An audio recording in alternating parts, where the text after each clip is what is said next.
జియో 46 బాధితుల్లా నేను కూడా ఒక బాధితుండే. జియో 46 బీఆర్ఎస్ పార్టీ గురించి కొట్లాడినండే ఈ రోజు మళ్ళీ కాంగ్రెస్ పార్టీతో కొట్లాడుతున్నాను. అదేవిధంగా దీనికి మూల కారణమైన తీన్మార్ మళ్ళీ కానీ కూల్చడానికైతే ఒక ఆయనే శ్మశానానికి దారి వేశాడు. పంపించడానికి మనం అందరం ఏకమయ్యి మళ్ళీ కానీ శ్మశానం బాట పట్టియాలి. అట్లా పట్టించి మళ్ళీ కానీ పూర్తి స్థాయిలో కూర కొట్టే ప్రయత్నం అయితే చేయాలి.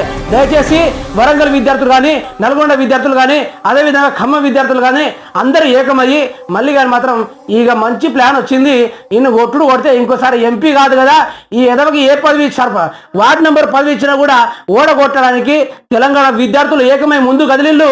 ఇక్కడ నిలబడడానికి కూడా ఇది పడాలన్నట్టుగా తీన్మార్ మల్లన్నకి అటువంటి కౌంటర్ మనం అనేది ఇవ్వాలి, మనం అనేది ఇవ్వాలి. ఈరోజు మన చేతిలోనే ఉంది. మనం దలుచుకుంటే బీఆర్ఎస్ పార్టీ కూలింది, మనం దలుచుకుంటే కాంగ్రెస్ పార్టీ అధికారంలోకి వచ్చింది. మళ్ళీ మనం దలుచుకుంటే ఇదే కాంగ్రెస్ పార్టీని, ఇదే తీన్మార్ మల్లన్నని నేల మట్టం చేసే అవకాశం మనకు వచ్చింది. దయచేసి